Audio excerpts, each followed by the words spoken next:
Chapitre, visez le meilleur en vous. Je crois que c'est le 8. Je sais plus maintenant. Voilà, alors je vais vous lire. Je vais pas vous la chanter, j'ai pas l'air. Mais une chanson que chante Marshall Rosenberg dans ses vidéos. Je vous invite vraiment à aller voir ses vidéos à Marshall. Moi, son longueur dure 6 heures. Mais quand même, bon, je ne dis pas que c'est le meilleur chanteur de la planète, mais j'aime ses mélodies. Et j'ai traduit pour vous une chanson qu'il chante en début de séance. Vois la beauté qui est en moi, cherche le meilleur qui est en moi. C'est ce que je suis vraiment, c'est tout ce que je veux être. Peut-être que ça prendra du temps, peut-être que cela sera difficile à trouver, mais vois la beauté qui est en moi. Est-ce que tu peux saisir l'occasion? Est-ce que tu peux trouver une manière de me voir briller avec toutes les choses que je fais? Vois la beauté qui est en moi. Voilà, ça c'est une chanson donc de Marshall Rosenberg. Et il y a pas mal de questions là-dessus. Dans cette chanson, Marshall Rosenberg s'adresse peut-être à lui-même, déjà, parce qu'il faut savoir se parler, il faut savoir s'aimer. Donc voir la beauté qui est en nous, et puis aussi voir la beauté qui est en l'autre. Arriver à cerner la beauté qui est en chacun de nous. Donc pour ça, le verbe voir, c'est le verbe de l'observation. Il faudrait peut-être même changer les paroles et de dire « Observe la beauté qui est en moi », puisqu'elle est là. Observe la beauté qui est en toi. Observons la beauté qui est en nous. Observons qui nous sommes vraiment. Et l'observation, c'est vraiment une clé dans l'art de vivre la paix. Observer pourquoi? Pour savoir viser juste. Pour voir la cible que l'on recherche. La cible que l'on veut viser. La cible, c'est la paix. Dans l'art de vivre la paix, la cible, c'est la paix. Et pour tout ça, il faut s'observer d'abord soi-même. Si on vise quelque chose, tel un tireur d'élite, hein, eh bien, il faut d'abord qu'il s'observe lui-même afin de ne pas bouger, savoir ce qui se passe en lui. Donc, l'observation de soi, elle est nécessaire pour viser les bonnes cibles. Ok? Et ça, c'est la priorité. Parce que si toi, t'es pas fixé, si toi, t'es pas stabilisé, la cible, c'est pas la peine de la regarder. Qu'elle bouge ou qu'elle bouge pas, c'est pas la peine de la regarder. Si toi, t'es pas fixé, tu vas pas pouvoir viser la bonne cible. Tu vas pas pouvoir la toucher, c'est sûr. Tu vas certainement viser à côté. C'est obligé. Et ça se passe comme ça. L'observation de soi passe, enfin l'observation, viser une bonne cible, c'est vraiment l'observation de soi. C'est l'élément majeur de toute chose, surtout dans la communication et dans le jeu de la vie. Voilà, surtout si on veut vivre la paix. Ok?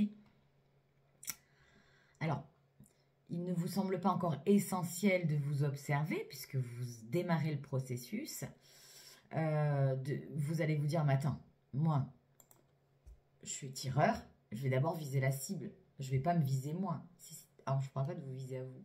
Je vous dis de vous observer à vous. Parce que pour ceux qui ont fait du tir sportif, et j'ai fait du tir sportif, je peux vous garantir que le moindre battement de cœur peut déclencher un tir. Et donc, si on n'a pas ajusté notre état intérieur, notre paix intérieure, en premier, ça ne sert à rien de prendre le fusil et de tirer une cible de paix. Vous allez faire de la merde, c'est obligé. Je peux vous le garantir en tant que initié au tir sportif, au tir d'élite. La pulsion sur la gâchette lorsqu'elle est en tension, c'est les battements de votre cœur qui va déclencher un tir. Donc, si vous n'êtes pas dans cette observation-là, ben vous allez tirer trop tôt, trop vite ou à côté. Voilà. C'est pour ça que c'est nécessaire de vraiment faire d'abord une observation de soi. Voilà, vous comprenez? Alors, qu'est-ce que j'ai dit? Oui, une fois que vous aurez vraiment appris à vous découvrir, à vous observer, vous allez vivre toute votre vie avec vous, hein, ça vous le savez, depuis que vous êtes né, vous vivez avec vous, vous allez mourir avec vous, donc si vous ne savez pas vous observer, comment voulez-vous qu'on rejoigne votre chemin si vous ne savez pas où vous êtes? Donc c'est vraiment impératif de plonger en vous pour toutes ces raisons-là. Faire l'inventaire de ce qui est vibrant et vivant en vous, dans votre corps, depuis votre mental et dans vos énergies aussi, hein. Donc il est primordial d'apprendre à vous déconnecter de vos pensées invasives, de vos rancœurs, de vous couper de ce qui n'existe que dans un univers mental, hein, parce que souvent on a des nanana, nanana, ça tourne en boucle, des pensées, alors qu'en fait c'est parti du passé ou du futur, mais vous n'êtes pas en train de vivre l'instant présent, là, dans la même pièce avec moi, vous êtes encore pris dans vos pensées, donc ça, si vous visez la paix, d'abord il faut arriver à se déconnecter de ces pensées invasives. Et il est grand temps de faire une pause et de vous connecter à l'intérieur de vous et de faire une introspection. Alors là, dans cette introspection, parce qu'à venir, il y a un chapitre très intéressant, une guidance, hein, que j'ai créée, que j'ai écrite pour vous, vraiment pour vous connecter à votre corps et vous déconnecter de vos pensées. Donc le prochain chapitre vous amène à cette observation de vous, mais peut-être pas dans une dimension que vous imaginez. Je vous laisse la surprise. C'est juste que pendant cet exercice guidé, vous allez poser un regard attentif et objectif, vraiment objectif, privé de jugement. Vous allez juste être connecté à vous, à l'intérieur de vous.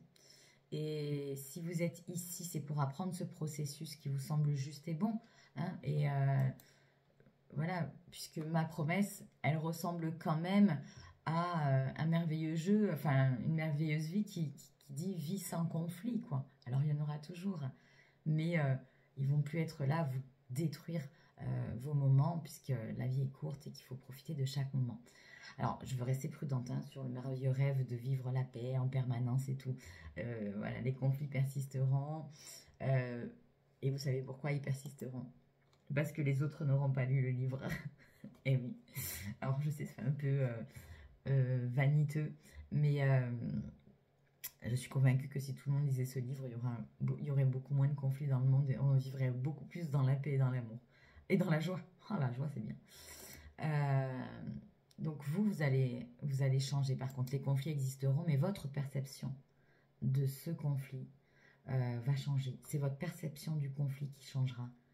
C'est vraiment, on vit dans un monde un peu holographique. Eh bien, le conflit, vous n'allez plus être dedans, vous allez être en extérieur et vous allez voir ce qui se passe en vous et laisser les gens, je dirais, un peu dans leur conflit ou leur envoyer une espèce d'énergie, disant bon, écoute, t'es en train de te prendre la tête là, enfin tu voulais me prendre la tête mais à moi ça marche plus, hein, parce que j'ai lu le livre, donc du coup prends-toi la tête tout seul, mais tu vas vite te voir, tu vas t'épuiser, tu perds du temps et de l'énergie. Voilà, c'est ça qui va changer à la fin de ce livre et peut-être qui commence déjà à changer maintenant, parce que vous êtes ici pour apprendre et comprendre à intégrer ce processus de paix. Et vous allez accueillir vos émotions, les écouter, les respecter et discuter avec elles avant de réagir face à un conflit. Tout ça, déjà à partir de maintenant, ça va apporter des modifications heureuses pour vous. Par contre, je fais une petite parenthèse quand même pour les personnes qui sont dans une relation conflictuelle grave avec beaucoup de violence physique. Vraiment, cassez-vous, cassez-vous. Vous pouvez sauver personne. C'est chacun doit lire le livre. Chacun est dans son expérience de vie, chacun est dans sa perception de l'amour et on ne peut pas changer ça. Donc barrez-vous, vraiment, barrez-vous loin, même avec rien, on peut tout redécouvrir, tout recréer. J'avais plus rien, j'étais à la rue et j'ai trouvé un toit et une maison, quelqu'un qui m'a accueilli. Voilà, il s'est passé plein d'événements du jour où j'ai lâché prise, où j'ai décidé que j'avais fait mon taf et que ça n'avait pas marché, que je m'étais bien épuisée parce que ça ne marche pas, j'ai commencé à penser à moi et je n'avais plus rien. Mais j'ai pris la décision de partir et ça m'a sauvée. Voilà, donc barrez-vous si vraiment vous êtes dans ce genre de relation. Voilà, voilà. Alors, on va... Ah oui, je vais continuer, tiens, voilà, c'est intéressant. Viser l'observation de soi. Alors, je vais faire juste une petite pause et rajouter du texte sur mon compteur. Voilà, parce que j'avais oublié un petit truc. on va aborder, donc on est en train d'aborder le chapitre de l'observation de soi, de ce fameux moi intérieur. Elle va me dire, mais de quoi elle parle la fille? C'est qui ce moi intérieur? Alors, à moins d'être un moine tibétain rempli de sagesse qui est là posé comme une fleur assis en tailleur et qui regarde passer la vie qui se déroule sous ses yeux, hein, qui êtes-vous vraiment? Qui suis-je et qui êtes-vous vraiment?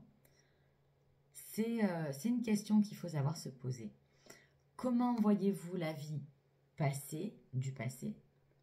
Et comment voyez-vous la vie passer en vous maintenant au présent? Parce qu'il y a une notion de passé et de présent, et il faut savoir, de passé et de présent. Il faut savoir faire la différence. D'ailleurs, j'en ai parlé dans le chapitre d'avant sur le sablier de la vie. Et si vous n'êtes ni une girafe, ni un chacal, ni un Bouddha, ni un avatar de la société, vous êtes bien quelqu'un. Mais qui êtes-vous exactement? Ça, c'est important de savoir qui on est exactement. Et savez-vous qui vous êtes et comment vous êtes construit? Bon, déjà, on a abordé quelques chapitres qui vous posent qui vous donnent forcément quelques réponses. Et qui vous a déconstruit? Et quels sont les traumatismes enfouis, non refoulés, qui brûlent sous votre peau? Hein? Pardon, pas non refoulés, des traumatismes refoulés qui brûlent sous votre peau. Parce que nous en avons tous. Il faut savoir nettoyer tout ça. Vous êtes-vous déjà connecté à ce qui se passe en vous et à ce qui s'est passé en vous lorsque vos émotions ont été bousculées? Ça, c'est une question à se poser. Prochain conflit, donc ce sera une expérience. Du coup, vous allez le faire comme un jeu. Prochain conflit. Essayez de vous poser ces questions-là. Qu'est-ce qui se passe en moi? Quelles sont les émotions? Bon, donc l'idée, à la limite, sélectionnez un conflit qui s'est passé il n'y a pas longtemps. Il y en a forcément un qui traîne dans vos tiroirs. Écrivez un petit peu ce qui s'est passé en vous lors d'un conflit. Écrivez-le sur le livre ou écrivez-le sur une page et vous la glisserez dans le livre. Si vous n'avez pas le livre, c'est pas grave, je suis en train de vous le lire. Mais écrivez-le maintenant et ensuite passez au chapitre suivant. Ce qui est important, c'est de relire vos écrits d'aujourd'hui à la fin du livre, quand vous aurez terminé le processus, dans quelques semaines, mois ou années, selon votre rythme. Vraiment, prenez le temps d'écrire sur une feuille. Lors d'un conflit, la dernière fois que je me suis pris la tête avec un tel ou un tel, qu'est-ce qui s'est passé en moi et de replonger là-dedans. En moi, pas en l'autre, hein, on sort des accusations vers qu'est-ce qui s'est passé en vous. Voilà. Et c'est important de le transcrire. Vous allez voir quand vous aurez fini le livre, vous vous amuserez à relire vos écrits et vous allez déjà visualiser, vraiment conscientiser qu'il y a eu une évolution par rapport à cette question. Alors, afin de vous aider, ah oui, parce que là, on va faire un petit exercice avant. Afin de vous aider, vous pouvez simplement vous amuser à répondre aux questions suivantes. Pour ceux qui n'ont pas vraiment d'idées sur un conflit et qui n'arrivent pas vraiment à répondre à la question globale lors d'un conflit, qu'est-ce qui s'est passé en vous? Voilà d'autres questions que je vous pose. Ai-je, pour savoir qui l'on est, hein, ai-je reçu de l'amour enfant? Est-ce que j'ai reçu de l'amour enfant? C'est-à-dire du respect, de l'écoute, de l'attention enfant, de la part des grands, donc soit mes parents, frères, sœurs, tantes, oncles, voisins et compagnie. Est-ce que j'ai reçu de l'amour enfant lorsque j'étais enfant? Est-ce que j'ai été punie? Et est-ce que j'ai été punie et corrigée? Donc, n'hésitez pas à marquer la manière dans laquelle vous avez été punie. Est-ce que je parlais beaucoup ou j'étais plutôt un enfant silencieux et effacé?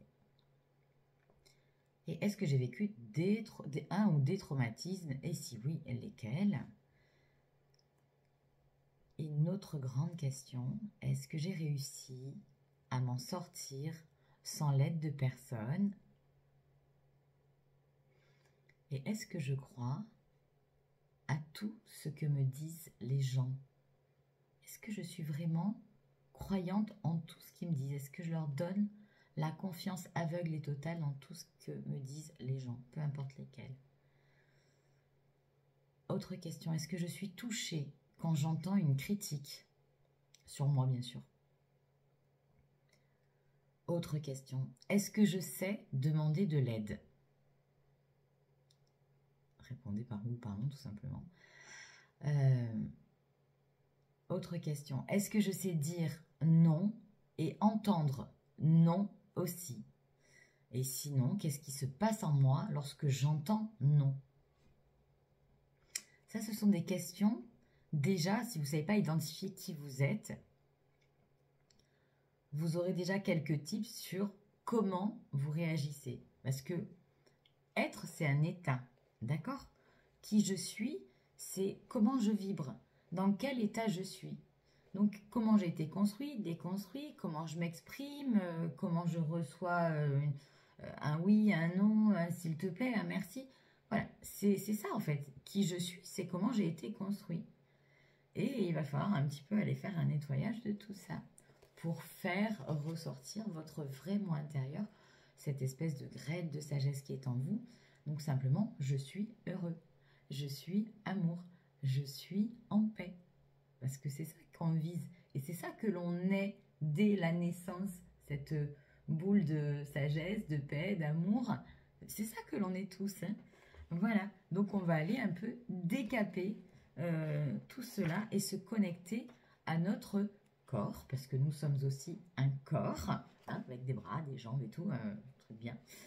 Donc, c'est important de savoir qu'est-ce qui se passe en moi, qu'est-ce qui vit en moi, qu'est-ce qui vibre en moi, et comment me connecter déjà à ce corps. Donc, prochain exercice, ce sera un exercice dans lequel je vais vous demander de vous allonger ou de vous asseoir où vous voulez, avec un bandeau sur les yeux de préférence, mais les yeux fermés, ça va aussi. Donc le prochain exercice, c'est un exercice guidé, un peu hypnotique, qui a pour vocation de vous connecter à ce corps dans l'instant présent et d'envoyer plein d'amour. Allez, on y va, prochaine vidéo, expérience guidée, connexion au corps sur la prochaine vidéo qui est déjà en ligne. Voilà.